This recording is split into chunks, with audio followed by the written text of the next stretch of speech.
Inflation ਨੂੰ ਲੈ ਕੇ ਕਹਿੰਦੇ ਵੀ ਜਿਹੜੇ ਕੰਜ਼ਿਊਮਰ ਇਨਫਲੇਸ਼ਨ ਐਕਸਪੈਕਟੇਸ਼ਨਸ ਆ ਜੁਲਾਈ ਮਹੀਨੇ ਦੇ ਵਿੱਚ ਉਹ ਪਹਿਲਾਂ ਦੇ ਨਾਲੋਂ ਥੋੜ੍ਹੀਆਂ ਜਿਹੀਆਂ ਬਿਹਤਰ ਹੋਈਆਂ ਆ 9% ਤੱਕ ਜੂਨ ਮਹੀਨੇ ਦੀ ਇਨਫਲੇਸ਼ਨ ਦੇ ਆંકੜੇ ਜਿਹੜੇ ਉਹ ਆਏ ਸੀ, ਜਿਸ ਕਰਕੇ ਸਭ ਨੂੰ ਹੀ ਪਤਾ ਆ ਵੀ ਕਾਫੀ ਹੜਕੰਪ ਮਚਿਆ ਸੀ। ਹੁਣ ਜਿਹੜੀਆਂ ਕਿਆਸ ਰਹੀਆਂ ਕਹਿੰਦੇ ਆ ਵੀ ਇਨਫਲੇਸ਼ਨ ਦੇ ਹਿਸਾਬ ਦੇ ਨਾਲ ਜੂਨ ਦੇ ਹਿਸਾਬ ਦੇ ਨਾਲ ਉਹ ਥੋੜ੍ਹੀਆਂ ਘਟਣਗੀਆਂ। ਇਨਫਲੇਸ਼ਨ ਸਟਿਲ ਉਹ ਹੈਗੀ ਹੈ, ਇਹ ਨਹੀਂ ਆ ਵੀ ਇਨਫਲੇਸ਼ਨ ਖਤਮ ਹੋ ਗਈ ਆ, ਪਰ ਉਹਦੇ ਵਿੱਚ ਡਰੋਪ ਕਹਿੰਦੇ ਆ ਵੀ ਉਹ ਆ ਸਕਦਾ ਹੈ 6.2% ਤੱਕ ਆ ਸਕਦੀ ਆ। ਸੋ 3 ਈਅਰ ਇਨਫਲੇਸ਼ਨ ਰੇਟ ਉਹ ਓਵਰਆਲ ਕਹਿੰਦੇ ਆ ਵੀ 3.6 ਤੋਂ ਘੱਟ ਕੇ 3.2 ਤੱਕ ਜਿਹੜਾ ਉਹ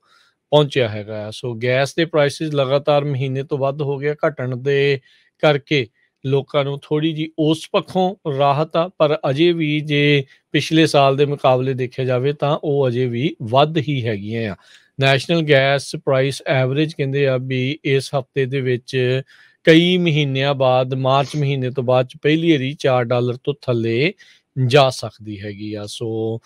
ਇਹ ਇੱਕ ਚੰਗੀ ਜਿਹੜੀ ਉਹ ਗੱਲ ਲੋਕਾਂ ਲਈ ਥੋੜ੍ਹੀ ਹੋ ਸਕਦੀ ਆ, ਪਰ ਕੀ ਐਕਚੁਅਲ 'ਚ ਉਹ ਪੁਰਾਣੇ ਰੇਟ ਦੇ ਉੱਤੇ ਜਾ ਪਹੁੰਚੂਗੀ, ਇਹ ਇੱਕ ਵੱਡੇ ਜਿਹੜੇ ਸਵਾਲ ਆ ਉਹ ਦੇਖੇ ਗਏ ਆ। ਸੋ ਹੁਣ ਜਿਹੜੇ ਕੰਜ਼ਿਊਮਰ ਇਨਫਲੇਸ਼ਨ ਐਕਸਪੈਕਟੇਸ਼ਨਸ ਆ ਜੁਲਾਈ ਦੇ ਲਈ ਉਹ 6.2% ਦੇ ਉੱਤੇ ਇਹਨਾਂ ਨੇ ਜਿਹੜੇ ਉਹ ਰੱਖੇ ਹੈਗੇ ਆ। ਸੋ ਹੋਪਫੁਲੀ ਥੋੜ੍ਹੀ ਜਿਹੀ ਲੋਕਾਂ ਨੂੰ ਕਿਤੇ ਇਹ ਗੁੱਡ ਨਿਊਜ਼ ਸੁਣਨ ਨੂੰ ਜਿਹੜੀ ਮਿਲੇ, ਨਹੀਂ ਤਾਂ ਅਰਥਚਾਰੇ ਨੂੰ ਲੈ ਕੇ ਬਹੁਤ ਜ਼ਿਆਦਾ ਜਿਹੜਾ ਡਰ ਦਾ ਮਾਹੌਲ ਇੱਕ ਹਿਸਾਬ ਦੇ ਨਾਲ ਬਣਿਆ ਪਿਆ ਆ। ਫੈਡਰਲ ਰਿਜ਼ਰਵ ਨੇ ਇਸ ਸਾਲ ਦੇ ਵਿੱਚ ਆਲਰੇਡੀ 2.25% ਜਿਹੜੇ ਪੁਆਇੰਟ ਆ ਉਹ ਇਨਕਰੀਜ਼ ਕੀਤੇ ਆ। ਜੇ 2 ਤੋਂ 3 ਵਾਰੀ ਕਹਿੰਦੇ ਆ ਵੀ ਇਹਨਾਂ ਨੇ ਇਸ ਸਾਲ 'ਚ ਹੋਰ ਰੇਟ ਇਨਕਰੀਜ਼ ਜਿਹੜੇ ਉਹ ਕਰਨੇ ਹੈਗੇ ਆ। ਸੋ ਓਵਰਆਲ ਇਨਫਲੇਸ਼ਨ ਨੂੰ, ਮਹਿੰਗਾਈ ਨੂੰ ਜਿਹੜਾ ਆ ਕਾਬੂ ਪਾਉਣ ਦੇ ਲਈ ਫੈਡਸ ਜੋ ਇਸ ਟਾਈਮ ਇੰਟਰਸਟ ਰੇਟ ਵਧਾ ਰਿਹਾ ਆ, ਇਸ ਦਾ ਅਸਰ ਤਾਂ ਦੇਖੋ ਕੁਛ ਮਹੀਨਿਆਂ ਬਾਅਦ ਦੇ ਵਿੱਚ ਹੀ ਜਿਹੜਾ ਉਹ ਪਤਾ ਲੱਗਦਾ ਹੁੰਦਾ ਆ, ਪਰ ਜੋ ਹੜਕੰਪ ਦੇ ਵਿੱਚ ਇਸ ਟਾਈਮ ਚੱਲ ਰਿਹਾ ਆ ਉਸ ਨੂੰ ਲੈ ਕੇ ਲੋਕਾਂ ਨੂੰ ਪਰ ਇਹੀ ਕਹਿ ਸਕਦੇ ਹਰਜੋਤ ਸਿੰਘ ਜੀ, ਹਦਾਇਤ ਅਜੇ ਵੀ ਇਹੀ ਆ ਵੀ ਭਾਈ ਵਾਧੂ ਦਾ ਖਰਚਾ, ਮਹਿੰਗੀਆਂ ਚੀਜ਼ਾਂ ਜਿਹੜੀਆਂ ਆ ਜੇ ਖਰੀਦਣ ਤੋਂ ਥੋੜ੍ਹਾ ਜਿਹਾ ਗੁਰੇਜ਼ ਜਿਹੜਾ ਉਹ ਜ਼ਰੂਰ ਰੱਖੋ।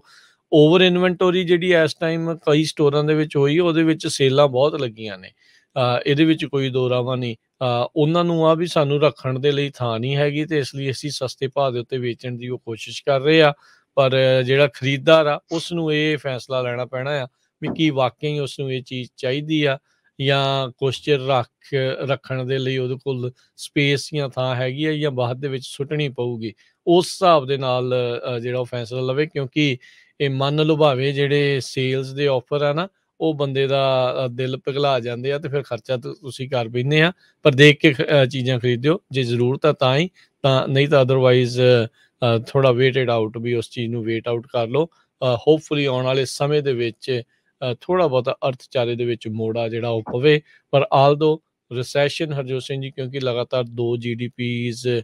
ਸੁੰਗੜੀਆਂ ਨੇ, ਨੈਗੇਟਿਵ 'ਚ ਗਈਆਂ ਨੇ, ਉਹਦੇ ਕਰਕੇ ਰਿਸੈਸ਼ਨ ਨੇ ਤਾਂ ਦਸਤਕ ਦਿੱਤੀ ਹੈਗੀ ਆ ਜੀ। ਸੋ ਬਿਲਕੁਲ ਇਨਫਲੇਸ਼ਨ ਦੀ ਗੱਲ ਕਰਦੇ ਜਾਈਏ, ਜੋ ਗਿਗ ਕੰਪਨੀਜ਼ ਦੇ ਲਈ ਕੰਮ ਕਰਦੇ ਆ, ਖਾਸ ਕਰਕੇ ਊਬਰ, ਲਿਫਟ ਜਾਂ ਡੋਰਡੈਸ਼ ਲਈ, ਉਹ ਐਂਪਲਾਈਜ਼ ਕਹਿ ਰਹੇ ਆ ਵੀ ਸਾਨੂੰ ਬਹੁਤ ਜ਼ਿਆਦਾ ਘਾਟਾ ਪੈ ਰਿਹਾ, ਕਿਉਂਕਿ ਅੱਜ ਵਾਸ਼ਿੰਗਟਨ ਪੋਸਟ ਨੇ ਕਾਫੀ ਵੱਡੀ ਸਟੋਰੀ ਇਹਦੇ ਸੰਬੰਧ ਦੇ ਵਿੱਚ ਰਨ ਕੀਤੀ ਆ। ਉਹਨੇ ਦੱਸਿਆ ਵੀ ਕਿਸ ਤਰ੍ਹਾਂ ਇੱਕ ਲੇਡੀ ਡੈਵੀ ਵਰਕਰ ਨਾਮ ਦੀ ਕਹਿੰਦੀ ਵੀ ਮੈਂ 12 ਤੋਂ 14 ਘੰਟੇ ਕੰਮ ਕਰਦੀ ਹਾਂ ਅਤੇ ਸਿਰਫ $1200 ਹੀ ਮੇਰਾ ਬਣਦਾ ਆ, ਅਤੇ ਪਹਿਲਾਂ ਲੋਕ ਟਿਪ ਕਾਫੀ ਦੇ ਦਿੰਦੇ ਸੀ। ਕਹਿੰਦੀ ਵੀ ਹੁਣ ਜੇ ਲੋਕ ਆ ਉਹ ਟਿਪ ਦੇਣੋਂ ਵੀ ਹਟ ਗਏ ਹੈਗੇ ਆ, ਕਿਉਂਕਿ ਇਨਫਲੇਸ਼ਨ ਵਧੀ ਆ, ਰਿਸੈਸ਼ਨ ਦਾ ਡਰ ਹੈਗਾ, ਅਤੇ ਗੈਸ ਪ੍ਰਾਈਸਿਸ ਜੋ ਆ ਉਹ ਕਾਫੀ ਉੱਪਰ ਗਈਆਂ ਹੈਗੀਆਂ। ਬਹੁਤ ਸਾਰੇ ਗਿਗ ਵਰਕਰਸ ਆ ਉਹ ਪਾਰਟ ਟਾਈਮ ਕੰਮ ਕਰਦੇ ਹੈਗੇ ਆ, ਜੋ ਜਿੰਨੇ ਵੀ ਐਗਜ਼ੀਕਿਊਟਿਵਸ ਹੈਗੇ ਆ ਊਬਰ, ਲਿਫਟ, ਡੋਰਡੈਸ਼ ਦੇ, ਉਹਨਾਂ ਨੇ ਇਹ ਕਿਹਾ ਆ ਵੀ ਪਾਰਟ ਟਾਈਮ ਵਰਕਰਸ ਜੋ ਕੰਮ ਕਰਦੇ ਆ ਉਹ ਕੁਛ ਨਾ ਕੁਛ ਐਕਸਟਰਾ ਮਨੀ ਬਣਾਉਣਾ ਚਾਹੁੰਦੇ ਆ, ਪਰ ਇਹ ਉਹਨਾਂ ਦੇ ਲਈ ਵੀ ਇੱਕ ਤਰ੍ਹਾਂ ਦੇ ਨਾਲ ਕਾਫੀ ਟਫ ਹੈਗਾ ਉਹਨਾਂ ਦੀਆਂ ਜੋ ਸੈਲਰੀ ਨੂੰ ਵਧਾਉਣਾ। ਪਰ ਓਵਰਆਲ ਜਿੰਨਾ ਸਰਵੇ ਕੀਤਾ ਗਿਆ ਹੈਗਾ, ਇੱਕ ਪਿਊਰ ਰਿਸਰਚ ਸੈਂਟਰ ਨੇ ਇਹ ਕਿਹਾ ਆ ਵੀ ਜੋ ਗਿਗ ਵਰਕਰਸ ਆ ਉਹ ਮਿਨੀਮਮ ਵੇਜ ਤੋਂ ਵੀ ਘੱਟ ਪੈਸੇ ਬਣਾਉਂਦੇ ਆ, ਜੇ ਤੁਸੀਂ ਸਾਰੇ ਫੈਕਟਰਸ ਇਹਦੇ ਵਿੱਚ ਕਾਊਂਟ ਕਰਕੇ ਦੇਖੋ। ਉਹ 'ਚ ਗੈਸ ਦੇਖ ਲਓ, ਕਾਰ ਦੀ ਟੁੱਟ ਭੱਜ ਦੇਖ ਲਓ, ਕਾਰ ਦੀ ਪ੍ਰਾਈਸ ਘੱਟਦੀ ਹੈਗੀ, ਕੀਮਤ ਘੱਟਦੀ ਆ, ਕਿਉਂਕਿ ਤੁਸੀਂ ਡਰਾਈਵ ਜ਼ਿਆਦਾ ਕਰਦੇ ਆ, ਆਪਣੇ ਘੰਟੇ ਲਾ ਲਓ, ਤੇ ਜਿਸ ਤਰ੍ਹਾਂ ਮੈਂ ਦੱਸਿਆ ਵੀ ਉਹ ਕਹਿੰਦੇ ਵੀ ਹੁਣ ਲੋਕਾਂ ਨੇ ਟਿਪ ਦੇਣੀ ਵੀ ਘਟਾ ਦਿੱਤੀ ਹੈਗੀ ਜਾਂ ਕਈ ਦਿੰਦੇ ਨਹੀਂ ਹੈਗੇ। ਸੋ ਓਵਰਆਲ ਮਿਨੀਮਮ ਵੇਜ ਤੋਂ ਵੀ ਜੋ ਲੋਕ ਆ ਉਹ ਕਹਿੰਦੇ ਘੱਟ ਪੈਸੇ ਅਸੀਂ ਬਣਾ ਰਹੇ ਹੈਗੇ ਆ। ਈਵਨ ਦੋ ਅਨਪਲੋਇਮੈਂਟ ਰੇਟ ਕੈਲੀਫੋਰਨੀਆ ਦੇ ਵਿੱਚ ਤਾਂ ਕਾਫੀ ਘੱਟ ਹੈਗਾ ਆ। ਪਿਛਲੇ ਸ਼ੁੱਕਰਵਾਰ ਨੂੰ ਬਿਊਰੋ ਆਫ ਲੇਬਰ ਸਟੈਟਿਸਟਿਕਸ ਨੇ